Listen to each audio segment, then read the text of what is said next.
কেমন আছো বন্ধুরা? আশা করি ভালো আছো আর আমিও অনেক অনেক ভালো আছি। আজ সকাল সকাল উঠে স্নান করে নিয়েছি। কেন এত সকালে স্নান করেছি অবশ্যই তোমাদের সাথে শেয়ার করব। তো তার আগে ভিডিওটাকেও স্কিপ করো না, দেখতে থাকো। মৌমিতার চ্যানেলে তোমাদের সবাইকে ওয়েলকাম। আমার সাজাগোজা কমপ্লিট হয়ে গেছে, বাট এখনও মাথাটা ছানতে বাকি আছে। তো আমাকে কেমন লাগছে অবশ্যই কমেন্টে জানাতে ভুলো না কিন্তু। যাওয়ার কথা ছিল সকাল 8:30, বাট এখন বেজে গিয়েছে 9:30। তো তারপরে এর হয়তো ওর হয় না, এরকম করতে করতে দেরি হয়ে গিয়েছে। তো ফাইনালি বেরিয়ে গিয়েছি আর আমি একাই যাচ্ছি, কারণ মেয়েকে নিয়ে যাব না।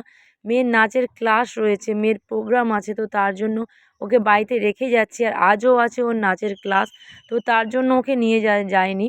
ও অনেকটাই কান্না করছিল, বাট কান্না করলে কি হবে, ওকে তো নিয়ে গেলে ও রিহার্সালে না গেলে স্যার তো আমাকেই বকাবকি করবে। তো তার জন্য ওকে অনেক বুঝিয়ে সুঝিয়ে বাড়ি রেখে যাচ্ছি, কিন্তু কিছু করার নেই, অনেকটাই কান্না করছে। বাট এদিকে সবার হয়েও গেছে, তাড়া দিচ্ছে, তো মেয়ে আমাকে জড়িয়ে ধরে কান্না করছিল। ওকে বললাম যে তোর এই প্রোগ্রামটা হয়ে যাক, আমি তোকে নিয়ে যাব, কারণ আগে কম্পিটিশানটা হয়ে যাক, তো তারপরে তোকে আমি নিয়ে যাব। কারণ পরপর দুটো কম্পিটিশান আছে, নাচেরও আছে বাট আবৃত্তিরও আছে, তো তার জন্য ওকে বাড়িতে আমি রেখে গিয়েছি। তো সবাই জিজ্ঞাসা করছিল মেয়েকে কেন নিয়ে আসিসনি, আমি বললাম ওর প্রোগ্রাম রয়েছে, তো রিহার্সাল আছে, তো তার জন্য ওকে বাড়িতে রেখে এসেছি। বাট আমারও মন খারাপ করছে, কারণ যেখানেই যাই ওর সাথে করে নিয়ে যাই, বাট আজকে নিয়ে যাচ্ছি না, তো তার জন্য একটু কষ্ট হচ্ছে। যেহেতু বাড়ির সবাই যাচ্ছে, তো তার জন্য ওর মনটা অনেকটা খারাপ হয়ে গেছে। কারণ এমনি সময় কলকাতা গেলে এখানে সেখানে ঘুরতে গেলে আমি ওকে নিয়ে যাই না, বাট অনেক ভিড়ভাট্টা।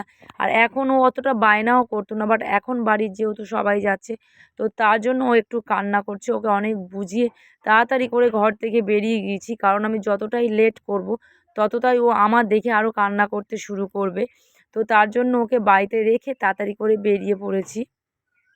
এদিকে দেখো, কথা বলতে বলতে চলে এসেছি বড় কাছারি, আর আমাদের হোটেলটা নিয়েছিল একদম মন্দিরের পাশে। ওখান থেকে ব্যালকনিতে দাঁড়িয়ে সমস্ত দেখা যাবে, বাট হেভি জায়গায় আমাদের হোটেলটা ভাড়া করেছিল। ব্যাপক ব্যাপক লেগেছে, তো আমরা তো ওখান থেকেই দেখছিলাম, কারণ ওখানটা এতটা ভিড়, ধারণার বাইরে, গা গলাতে পারছিলাম না।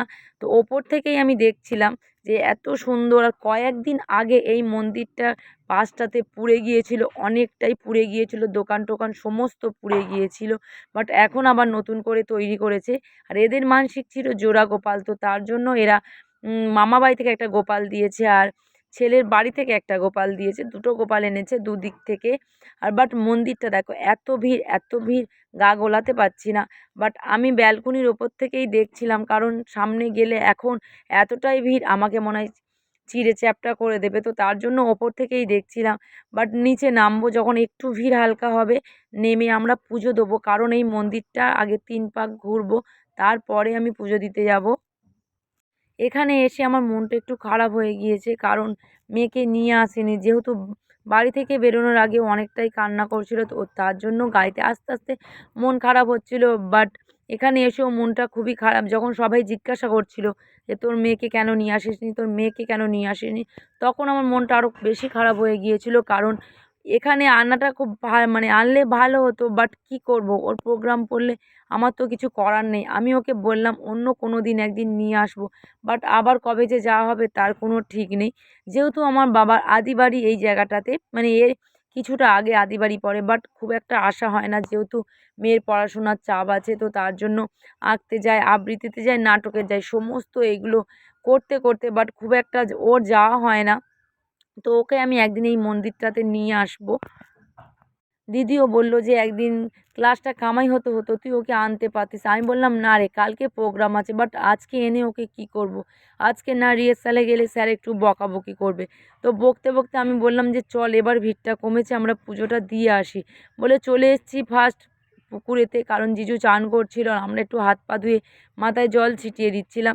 দিয়ে এখান থেকে ডালা টালা কিনেছি, ডালা কিনে এদিকে এসছি। এসে আমরা আগে 3 পাক ঘুরবো, 3 পাক ঘোরার পরে আমরা পুজো দিতে যাব, কারণ এখানে তো একদমই দাঁড়ানো যাচ্ছে না, এত ভিড়, পুরো একদম চিঁড়ে চেপ্টে দিচ্ছে। বাট আমাদের পুজো দেওয়াও কমপ্লিট হয়ে গেছে, এবার 3 পাক ঘোরাও কমপ্লিট হয়ে গেছে। দিদি বলল চল এই সাইডটা থেকে ঘুরে নিয়ে আমরা ওই সাইড দিয়ে বেরোবো। তো দেখো এতটাই ভিড় হয়ে গেছে, বেরোতে গিয়ে তো ধারণার বাইরে, মানে বিশাল বিশাল আকারে ভিড়, আর খুব মজা করেছি, আমরা খুব আনন্দ করেছি। বাট আমি একটা টিপ পরেছি, কারণ সবাই দেখছি এরকম লেভেলের টিপ পরছে, আর আমার টিপটার স্টাইলটা একটু অন্য ছিল। তো আমাকে কেমন লাগছে অবশ্যই কমেন্টে জানাতে ভুলো না কিন্তু। অনেকটাই খিদে পেয়েছে, এবার খাওয়া দাওয়া করে নেব, খাওয়া দাওয়া করে বেরিয়ে পড়বো, কারণ আমাদেরকে পুজো দেওয়া কমপ্লিট হয়ে গেছে, সবারও সব কিছু কমপ্লিট হয়ে গেছে, বাট ওদের একটু বাকি আছে, যেহেতু পুজো টুজোগুলো দেবে, তো তার জন্য ওদের জন্য একটু ওয়েট করছিলাম। যেহেতু ও ছেলে, ওদের মানসিক চোকাবে, গণ্ডি কাটবে, পুজো দেবে, তো সব কিছু কমপ্লিট হয়ে গেছে, বাট এবারে বাড়ি চলে যাচ্ছি আমরা। জয় বাবা বড় কাছারি।